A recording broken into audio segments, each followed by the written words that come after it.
Hello dear students, आप सभी का अट्रैक्टिव क्लासेस में स्वागत है। आज हम लेके आए हैं आपके लिए मोस्ट इम्पोर्टेंट नोटिफिकेशन जो कि आपका यूपी एमआरसी जेई 2022। ये Uttar Pradesh metro rail corporation की वैकेंसीज हैं। इसके अंदर जेई की टोटल वैकेंसी 109 वैकेंसी आई हैं। ये आपके सिविल, इलेक्ट्रिकल, इलेक्ट्रॉनिक्स ब्रांच के लिए आई हुई हैं बच्चों। यहाँ पे ये है आपकी जो मेट्रो के अंदर जेई होते हैं उनके लिए वैकेंसीज हैं।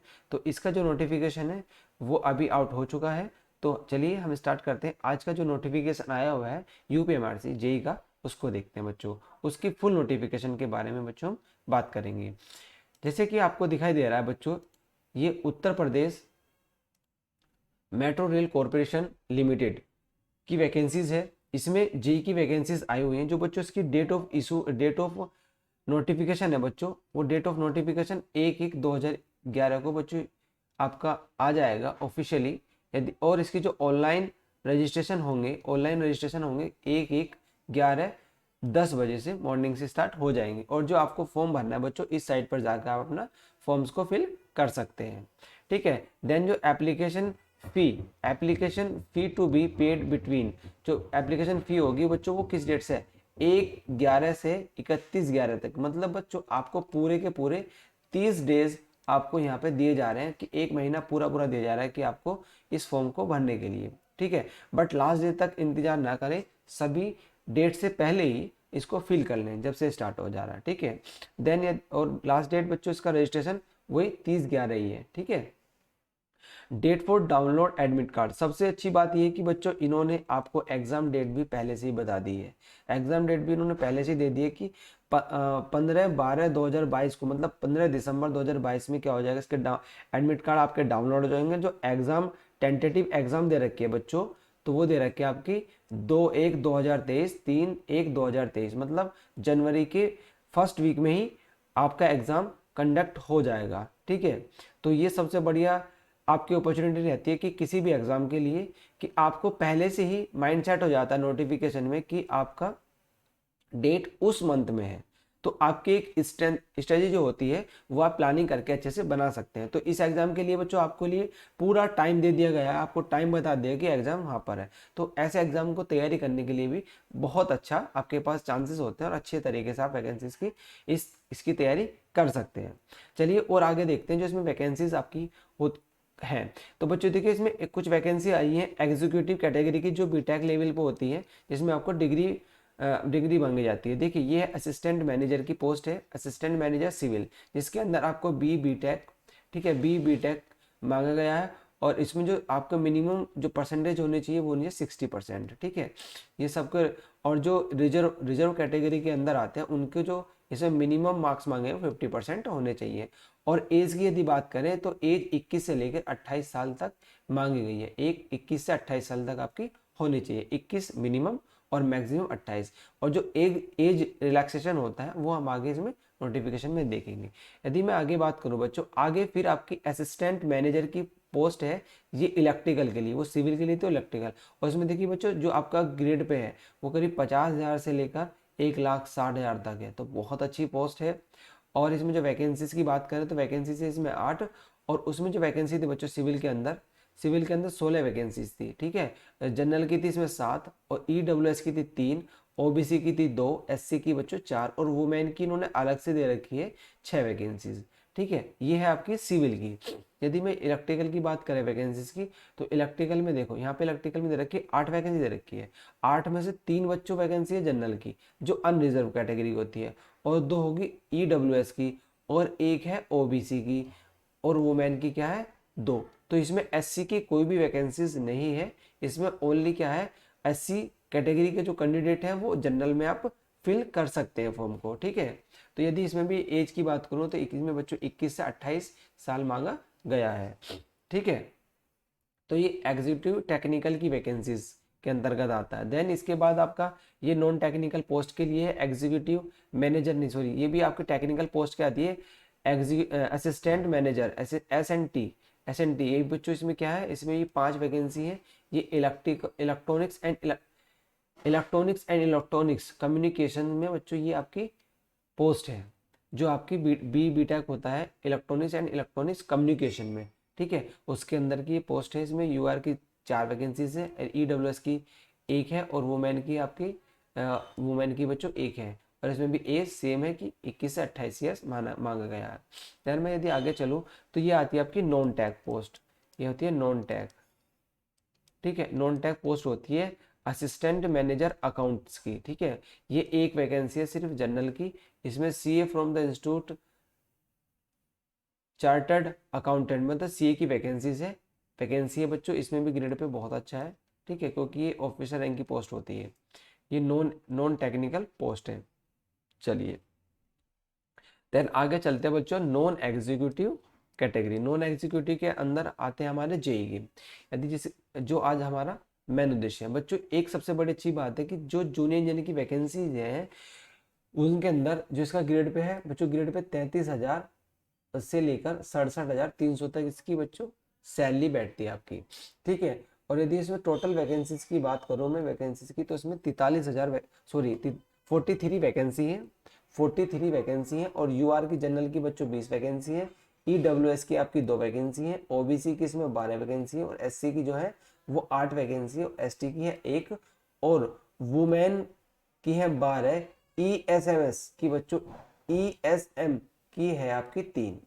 ठीक है, तो ये आपकी कैटेगरी वाइज इन्होंने वैकेंसी को भी बच्चों क्लियर कर रखा है कि आपकी इतनी वैकेंसीज हैं सभी में। तो इसमें ओनली ये क्या कह रहा है कि 3 year diploma in civil engineering और equivalent from the government recognised university institute with in 60% क्या होने चाहिए आपके मार्क्स होने चाहिए।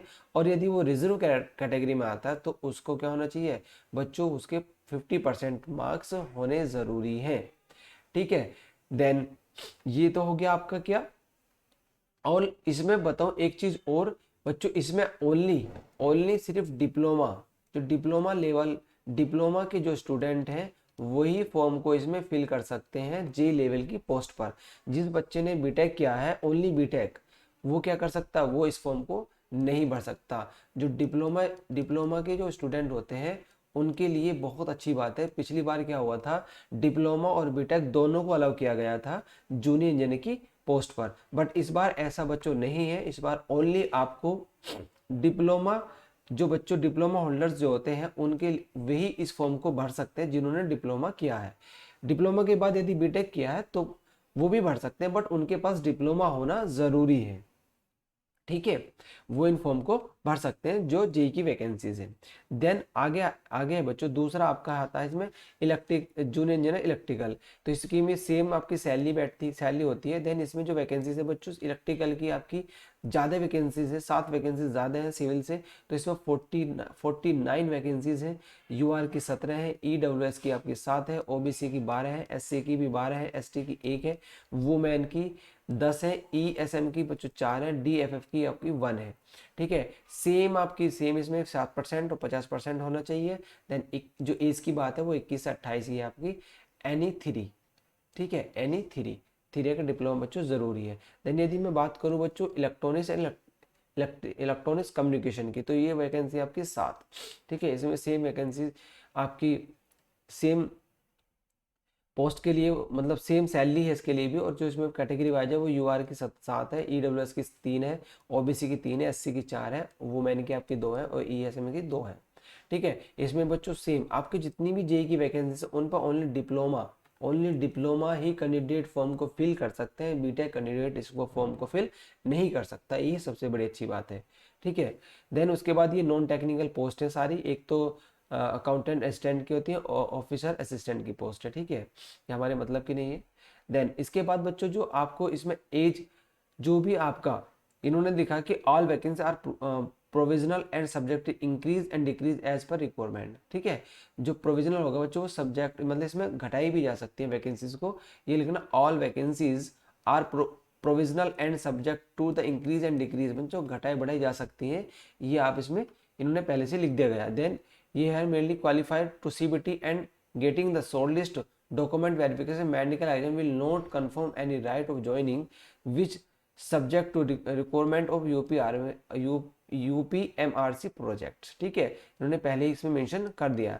Candidate can apply more than one post as per their qualification. How much to बच्चों डिफरेंट सिटीज़, मतलब different cities में जो भी आपके यूपी के अंदर सिटीज़ आएंगे उनके अंदर ही बच्चों टेस्ट को कंडक्ट कराया जाएगा। ठीक है, separate application fee for each post shall be paid. ठीक है, आप सभी पोस्ट के लिए अलग अलग जो पोस्ट होती है, यदि बच्चों अलग अलग पोस्ट के लिए भरना तो उसके लिए अलग अलग आपको क्या करना पड़ेगा, फीस पेड करनी पड़ेगी अलग अलग ही। द कैंडिडेट आफ्टर सिलेक्शन में भी post Lucknow, Kanpur, Agra and other cities administrative requirement. जहाँ भी देखो यूपी के अंदर जहाँ भी मेट्रो प्रोजेक्ट काम चल रहा है या मेट्रो प्रोजेक्ट काम रनिंग में है या पूरा हो चुका है, वहाँ पे आपको पोस्ट मतलब ज्वाइनिंग दी जाएगी। जैसे लखनऊ में अभी मेट्रो वर्क है हमारा, कानपुर में स्टार्ट हो चुका है और आगरा में, तो यहाँ पे आपको दिया गया है। और जो एनी अदर सिटीज़ में काम स्टार्ट होता है तो वहाँ पे आपको जो भी आपका एडमिनिस्ट्रेटिव रिक्वायरमेंट जो एडमिनिस्ट्रेटिव जो भी कहेगा वो आपको पोस्ट वहाँ पे कर सकता है। देन आप ये कह रहे हैं कि for the post of junior engineer all discipline post code any 01 any 02 any candidate must process diploma in relevant field. बच्चों इन्होंने क्लियरली यहाँ पे बताया गया कि डिप्लोमा इन रिलीवेंट, डिप्लोमा के अलावा डिप्लोमा कैंडिडेट ही फील्ड कर सकते हैं। Candidate the higher qualification B tech not rigid discipline not having the diploma in relevant field shall not be eligible can not be apply. ये बहुत important इन्होंने पहले से ही मेंशन कर दिया है इसके अंदर कि आप इसको फॉर्म को फिल नहीं कर सकते। डिप्लोमा वाला कैंडिडेट ही जूनियर इंजीनियर की वैकेंसीज को फिल कर सकता है। ठीक है, इन्होंने ये पूरा मेंशन किया हुआ अच्छे से इसके अंदर। देन अब इन्होंने बताया कि पोस्ट कोड, ये कह रहा है कि for the post of account assistant, इसकी भी बताई गई, ये आपका नॉन टेक्निकल का, ये हमारे मतलब की नहीं है। देन ये कह रहा है examination date are tentative which can be preponed postponed case unavoidable circumstances. ठीक है, तो बच्चों ये आपकी सिटीज बदली जा सकती हैं, सिटीज मतलब सिटीज भी, और आपका क्या जो आपकी टेंटेटिव डेट है उसको चेंज किया जा सकता है, वो डिपेंड करेगा कंडीशन पर। ठीक है, वो उसकी उसकी कंडीशन पर डिपेंड करेगा। देन जो इसकी क्वालिफिकेशन की बात करें तो क्वालिफिकेशन देखकर the candidate will applying for the post should be minimum education qualification as per the requirement. जो भी नोटिफिकेशन क्वालिफाइड मिनिमम मांगी है वो आपकी क्वालिफिकेशन होना ज़रूरी है। ठीक है, देन इसकी यदि बात करें minimum marks in the required education qualification for various category will be 60%। The candidate applying having the बच्चों जो भी आपको मैंने उसमें क्वालिफिकेशन मांगा है 60%, तो आपको सभी मतलब जनरल कैटेगरी का और जो कैटेगरी में आते हैं स्टूडेंट्स उनके लिए 50% मार्क्स होना ज़रूरी है। देन आगे जो सिलेक्शन प्रोसेस मुझे उन्होंने दे रखा, पूरा क्लियर नोटिफिकेशन दिया, असिस्टेंट मैनेजर की बच्चों सब चीज़ें पोस्ट बता दिया गया पहले भी। चलिए अब हम अपने से देख लेते हैं। नोट में क्या रखा, यूपीएमआर से reserve the right to the introduce additional phase written examination in complete circumstances skin candidates on the basis of performance written test decision regarding calling the member of candidate shall be decided the UPMRC only. बच्चों को decide किया जाएगा कितनी cut off पे कितने student को बुलाना है, ये डिसाइड करेगा यूपीएमआरसी इन्होंने नोटिफिकेशन में। और मेडिकल बच्चों मेडिकल भी इसमें मांगा गया कि मेडिकल में भी बच्चों आपको चीज़ें देखने हैं। Medical for the candidate for medical disqualified candidate will be cancelled. यदि मेडिकल में बच्चों अनफिट होता है डिस्क्वालीफाइड होता है तो उसको क्या करता है कैंसिल कर दिया जाएगा।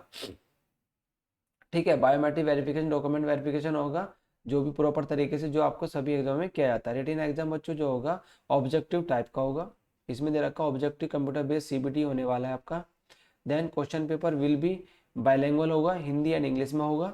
ठीक है, मल्टीपल चॉइस का होगा, ये आपने इन्होंने बच्चों पूरा मेंशन किया गया है। Knowledge of English language, general awareness बच्चों ने पूरा भी समझाया कि आपका कौन कौन सा होगा।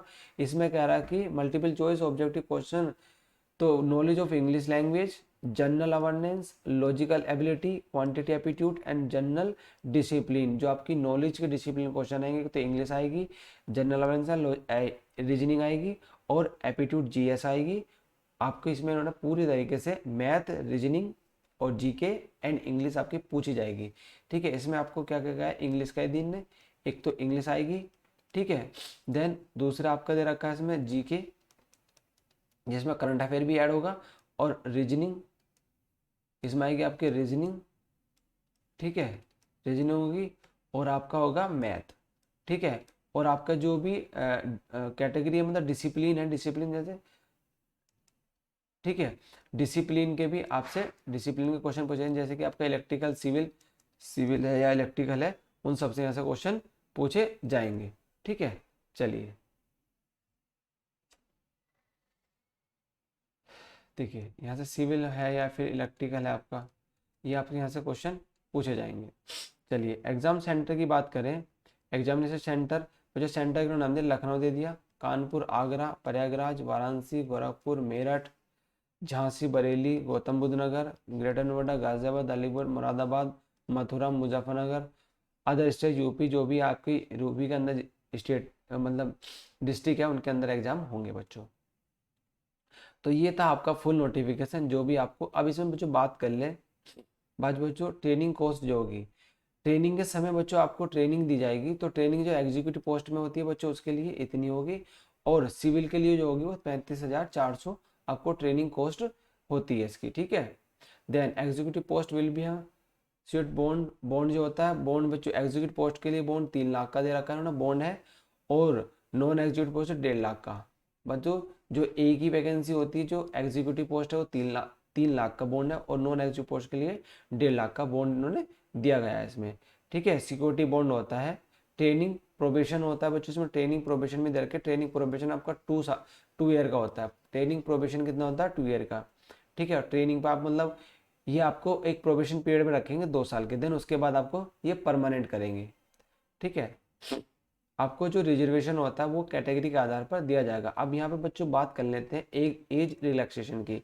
यदि आप अपर एज रिलैक्सेशन 5 ईयर का दिया गया है, SC ST OBC तीन कैंडिडेट तीनों कैटेगरीज में आपको 5 ईयर का एज रिलैक्सेशन दिया गया है। ठीक है, Uttar Pradesh for reserve post only SC ST OBC only किनको दिया गया है, जो उत्तर प्रदेश से बिलोंग करते हैं उन्हीं कैंडिडेट्स को 5 ईयर्स का रिजर्वेशन दिया गया है। ठीक है, candidate avail benefit of age election have will be considered against reserve post only।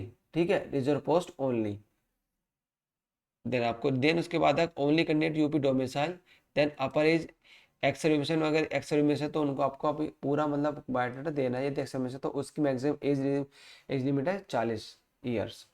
ठीक है, एज सर्विसमैन है।